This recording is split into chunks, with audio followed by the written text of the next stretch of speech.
Siempre he sido muy cuidadosa cuando salgo sola, sobre todo cuando ya es tarde. No soy de las que usa audífonos mientras camina ni de las que ignora su entorno. Aprendí a estar alerta desde que era niña, porque mi mamá siempre me decía que en la calle hay gente enferma, gente que solo busca a quien joderle la vida. Aquel día había ido al gym como de costumbre. Terminé mi rutina y salí a eso de las 8:30 de la noche.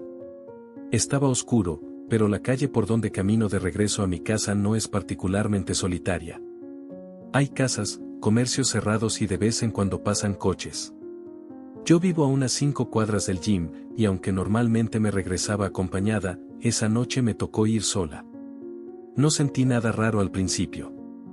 Caminaba tranquila, con mi bolsa cruzada y las llaves en la mano. Pero al dar vuelta en la segunda esquina, me di cuenta de que algo estaba mal. A unos metros, en la banqueta de enfrente, había un hombre mayor. No sé si estaba esperando a alguien o si solo estaba ahí sin razón, pero su presencia me incomodó al instante. Vestía pantalón de vestir negro, zapatos gastados y una camisa beige abotonada hasta el cuello. No parecía un vagabundo, pero tampoco alguien que esperara un taxi o un camión. Lo que más me perturbó fue su cara. Su piel era extremadamente pálida, como si estuviera enfermo. Tenía el cabello ralo y blanco, pero lo más raro eran sus ojos hundidos y vidriosos, como si estuviera viendo algo que yo no podía ver. Parecía ido, pero al mismo tiempo, su boca tenía una ligera sonrisa, como si estuviera disfrutando algo. Seguí caminando sin prestarle atención, pero al pasar frente a él, lo vi moverse. Se dio la vuelta y comenzó a caminar en mi misma dirección. No aceleré el paso de inmediato. No quería sugestionarme ni hacerme ideas. Tal vez solo coincidió que íbamos hacia el mismo lado. Pero cuando llegué a la siguiente esquina y crucé, sentí su presencia justo detrás de mí. El miedo me golpeó fuerte. Ya no era coincidencia. El viejo me estaba siguiendo. Traté de no girarme, pero podía escuchar sus pasos. No eran apresurados ni torpes. Eran constantes, pausados, calculados. Como si estuviera disfrutando la persecución. Mi respiración se volvió pesada. Caminé más rápido y crucé otra vez de banqueta, esperando que él no hiciera lo mismo. Pero lo hizo. Ahí entendí que estaba en peligro. No había mucha gente en la calle. Lo único que me quedaba era correr o entrar a alguna tienda, pero todas estaban cerradas. En mi mente, solo había una pregunta: ¿qué quiere este cabrón? Mi corazón latía descontrolado. Intenté pensar racionalmente, pero no podía ignorar la sensación de que ese hombre no solo quería asustarme, quería algo más. No aguanté más. Metí la mano en mi bolsa y saqué mi gas pimienta. Lo apreté con tanta fuerza que sentí mis dedos adormecerse. Entonces, sin pensarlo, me detuve en seco y me giré bruscamente. Lo vi a unos 4 metros de distancia. Su cara cambió. Ya no sonreía. Su expresión se volvió inexpresiva, como si mi reacción lo hubiera decepcionado. Su boca se movió, como si fuera a decir algo, pero no salió ningún sonido. Solo se quedó ahí, viéndome. Yo levanté el gas pimienta, lista para usarlo. Nos quedamos así unos segundos, hasta que, de la nada, dio media vuelta y se alejó tranquilamente, como si nada hubiera pasado. Lo vi alejarse hasta que su figura desapareció entre las sombras. Mi cuerpo temblaba de la adrenalina. No entendía qué había pasado ni por qué decidió irse así de la nada. Corrí hasta mi casa sin mirar atrás. Al llegar, me encerré con llave y me asomé por la ventana. Nada. No sé quién era ese viejo ni qué quería. Tal vez solo jugaba con mi miedo, tal vez tenía otras intenciones. Pero lo peor de todo es que nunca lo olvidé. Desde esa noche, cada vez que regreso del gym, no puedo evitar mirar detrás de mí. Porque sé que hay gente que disfruta el miedo de los demás. Y lo más aterrador, es que nunca sabes quiénes son hasta que te los topas.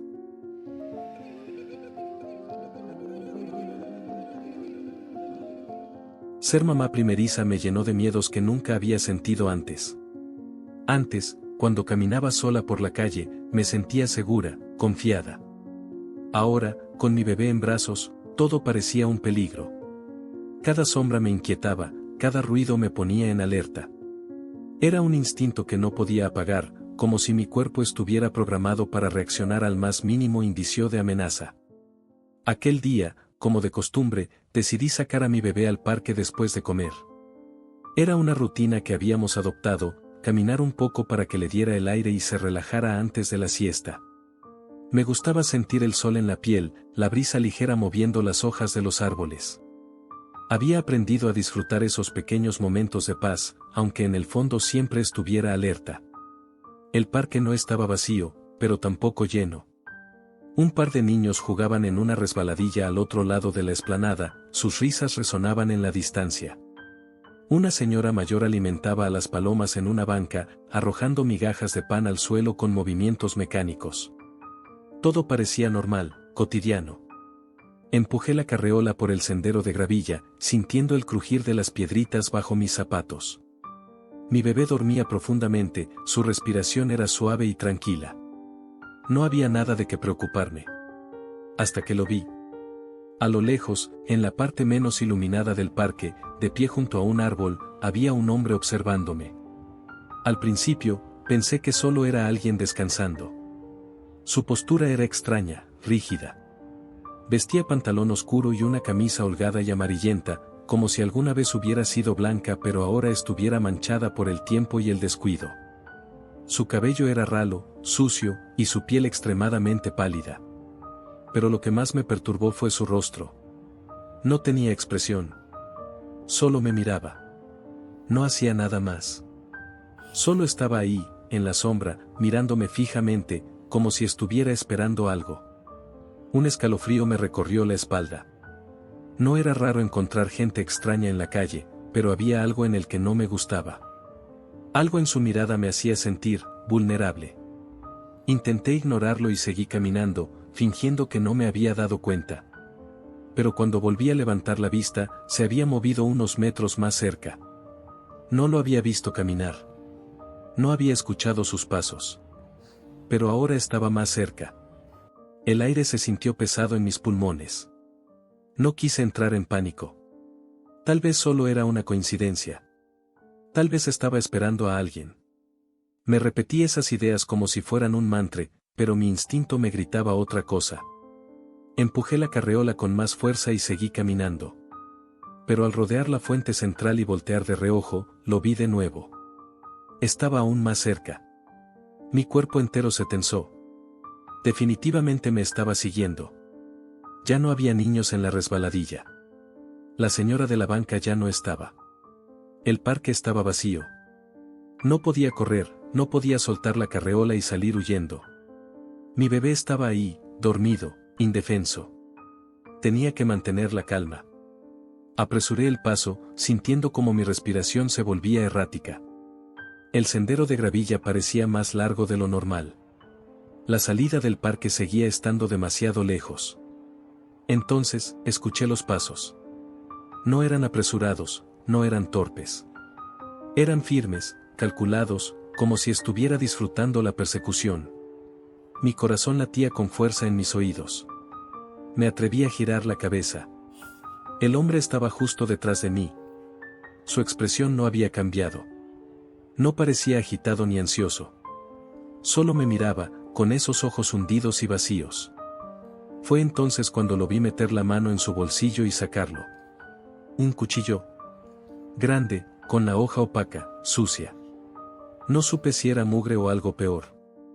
Lo sostuvo con una mano firme y dio un paso más hacia mí. El mundo pareció detenerse. Mi cuerpo reaccionó antes que mi mente. Solté la carreola por un segundo y metí la mano en mi bolsa. Buscaba mis llaves, mi gas pimienta, cualquier cosa que pudiera usar. Todo mi cuerpo temblaba, pero mi mente solo tenía un pensamiento: defender a mi hijo. Cuando mis dedos tocaron el manojo de llaves, las apreté con todas mis fuerzas, dispuesta a clavárselas en la cara si intentaba algo. Pero el hombre no se movió de inmediato. Se quedó ahí, a solo unos pasos de distancia, sosteniendo el cuchillo. Y sonrió. No fue una sonrisa amplia, no fue burlona. Fue apenas un gesto, un leve movimiento de sus labios. Como si estuviera disfrutando mi miedo.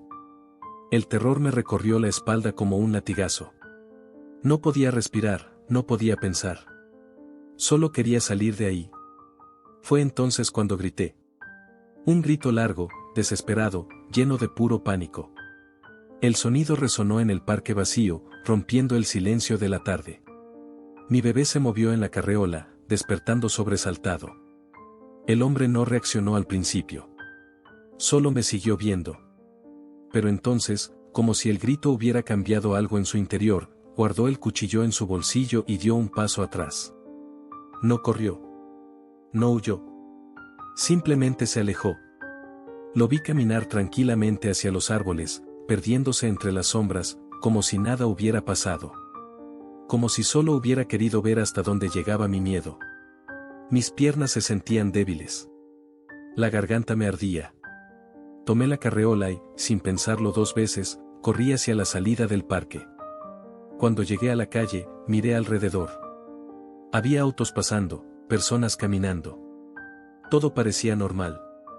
Como si lo que acababa de pasar nunca hubiera ocurrido. Pero yo sabía que sí. Esa noche, cuando llegué a casa y cerré todas las puertas con llave, me di cuenta de algo: él nunca intentó atacarme de inmediato. No corrió hacia mí, no levantó el cuchillo. Solo disfrutó el momento. Porque hay gente que no solo quiere hacer daño. También disfrutan verte sentirlo. Desde ese día, nunca volví a ese parque. Y cada vez que salgo sola con mi bebé, no dejo de revisar que nadie nos esté observando.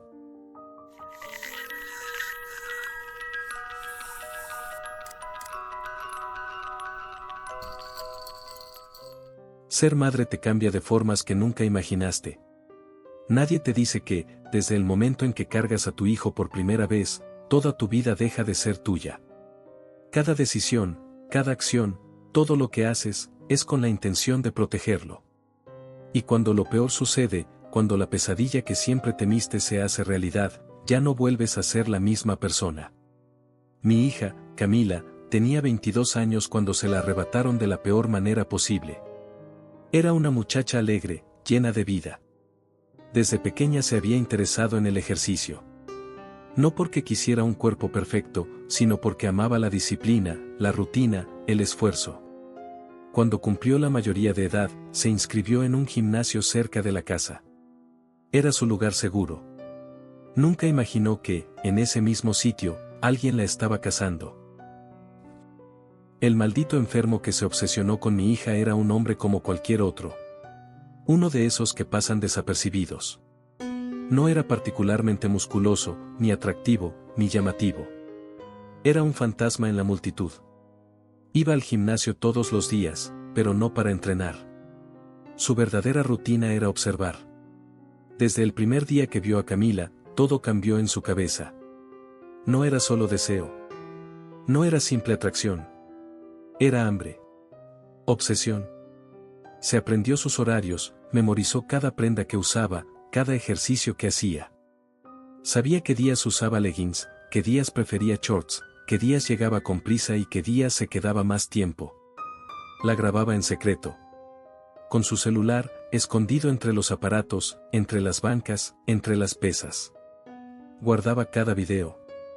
Tenía horas y horas de contenido donde ella ni siquiera sabía que era observada. Cuando terminaba su entrenamiento, la seguía.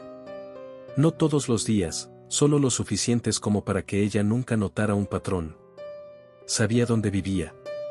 Sabía a qué hora salía de su casa. Sabía que no tenía novio, que muchas veces iba sola. Y eso lo enloquecía aún más.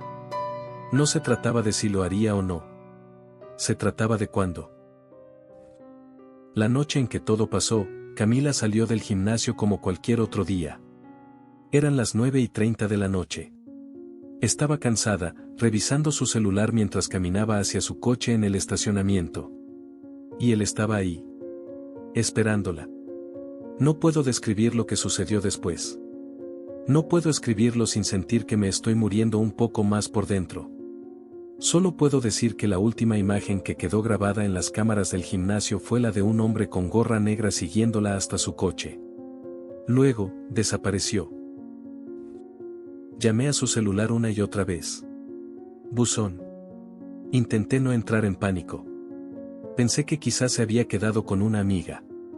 Que se le había hecho tarde. Pero en el fondo de mi pecho algo se retorcía con un pánico que no podía ignorar. Esperé. Traté de calmarme. Pero ella nunca llegó. Fui al gimnasio. Nadie había notado nada raro. Me dijeron que salió como siempre. Fui a la policía. Les expliqué que mi hija no era de esas que desaparecen. Pero no hicieron nada. Me dijeron que esperara.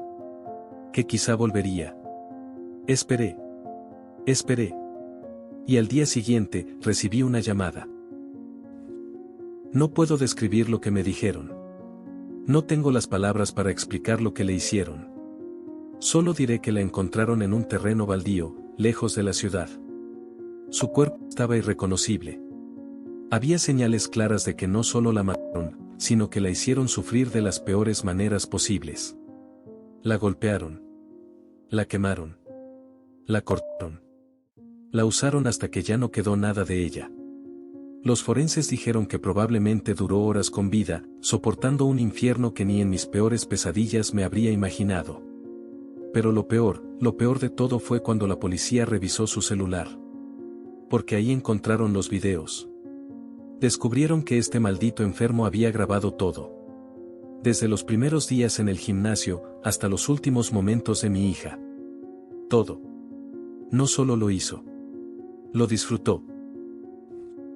Nunca lo atraparon. La policía hizo su trabajo, pero no encontraron ninguna pista para dar con él. No dejó huellas. No tenía antecedentes. Era un fantasma.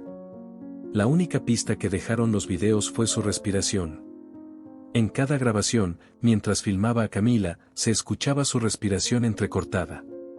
Un jadeo ansioso, como un animal hambriento que no puede esperar a devorar su comida. Ese sonido se quedó grabado en mi cabeza. Y sé que, si alguna vez lo escucho en la calle, voy a reconocerlo al instante. La gente me dice que siga adelante, que aprenda a vivir con esto. Pero ¿cómo se supone que haga eso? ¿Cómo se supone que viva sabiendo que el asesino de mi hija puede estar en cualquier parte? Lo único que sé es que esto no terminó. Porque yo lo voy a encontrar. Y cuando lo tenga frente a mí, me voy a asegurar de que sufra cada segundo, hasta que lo último que escuche en su vida sea mi voz repitiéndole el nombre de Camila, una y otra vez.